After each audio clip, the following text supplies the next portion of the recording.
Welcome to Evergreen Animation World. अस्सलाम वालेकुम। आज की कहानी एक ऐसे वफादार ऊंट और उसके नेक दिल मालिक हमज़ा की कहानी है जो सख्त आजमाइशों, ख़तरनाक तूफ़ानों और उम्मीद से भरे सफ़र से गुज़रते हैं। इसलिए वीडियो को आखिर तक देखें क्योंकि इस कहानी का अंजाम आपको सिखाएगा कि नेकी, वफादारी और सब्र कभी रायगां नहीं जाते। तो आइए आपका वक्त ज़ाया किए बगैर हम आज की कहानी शुरू करते हैं। एक दफ़ा अरब के एक वसी सहरा में हमज़ा नाम का एक नौजवान ताजिर रहता था। हमज़ा के पास एक खूबसूरत, मजबूत और नहायत ही ज़हीन ऊँट था। उस ऊँट का नाम अमीन था।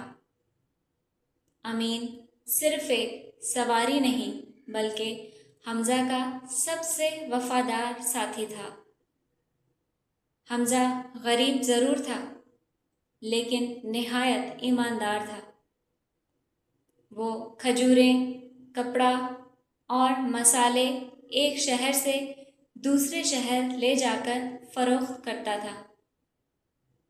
हर सफ़र में अमीन उसके साथ रहता था।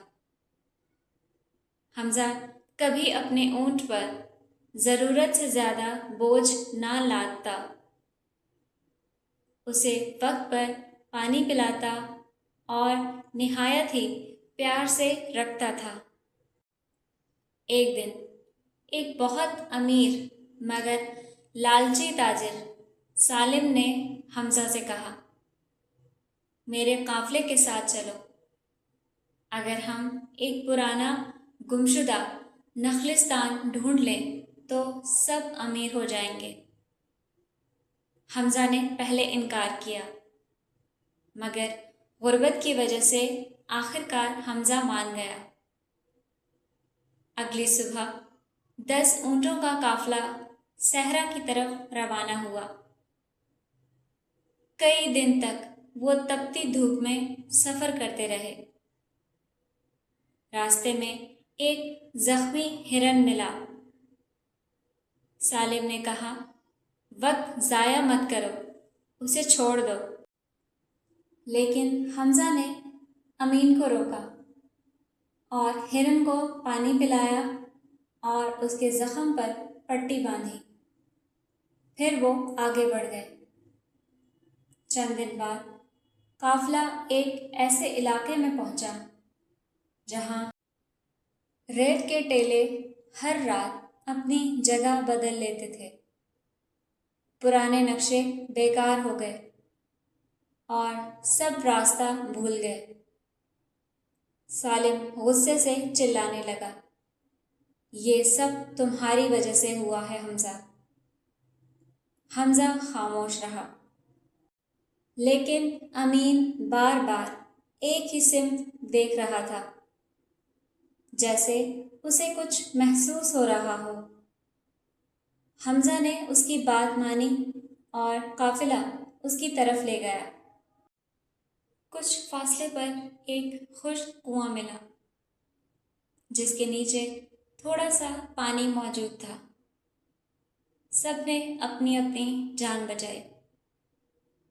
रात को डाकुओं ने काफ़िले पर हमला कर दिया। शोर मच गया। ऊँट इधर उधर भागने लगे। अमीन ने ख़तरा महसूस किया और ज़ोर से आवाज़ निकाली और हमज़ा को जगा दिया। हमज़ा ने सबको खबरदार किया। काफ़िले के लोग फ़ौरन एक जगह जमा हो गए जिसकी वजह से डाकू नाकाम होकर वापस भाग गए। सालिम ने पहली बार अमीन की अक्ल की तारीफ़ की मगर इसके दिल में लालच अब भी मौजूद था। अगले दिन وہ ایک قدیم کھجوروں کے باغ تک پہنچے۔ باغ کے بیچ میں ایک پرانا پتھریلا دروازہ تھا۔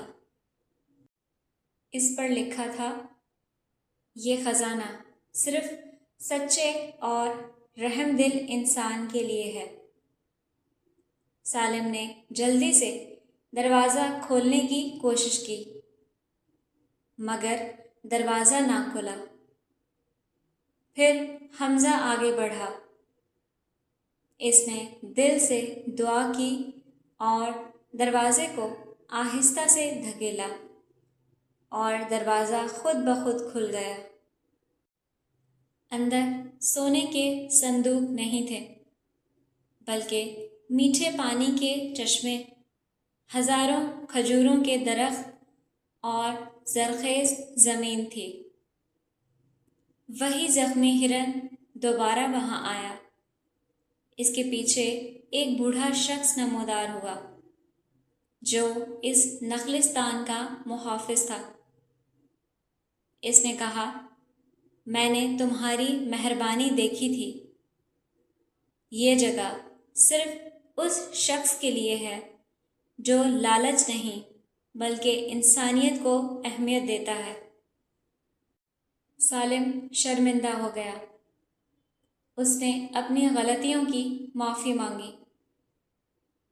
حمزہ نے کہا، اگر تم واقعی بدلنا چاہتے ہو تو اس نخلستان کا پانی ہر مسافر کے لیے مفت ہوگا۔ سالم نے وعدہ کیا اور دونوں نے مل کر وہاں ایک مسافر خانہ بنایا، جہاں ہر پیاسے انسان اور جانور کو پانی، سایہ اور آرام ملتا۔ وقت گزرتا گیا۔ وہ نخلستان پورے صحرا میں امید کی علامت بن گیا۔ ہر قافلہ وہاں رک کر دعا دیتا۔ امین بوڑھا ہو گیا، مگر آج بھی لوگ اس کی وفاداری اور سمجھداری کی مثال دیتے تھے۔ جب بھی کوئی بچہ پوچھتا کہ نخلستان کیسے ملا، بزرگ مسکرا کر کہتے، یہ خزانہ طاقت سے نہیں بلکہ رحم، ایمانداری اور ایک وفادار اونٹ کی وجہ سے ملا تھا۔ Thanks for watching.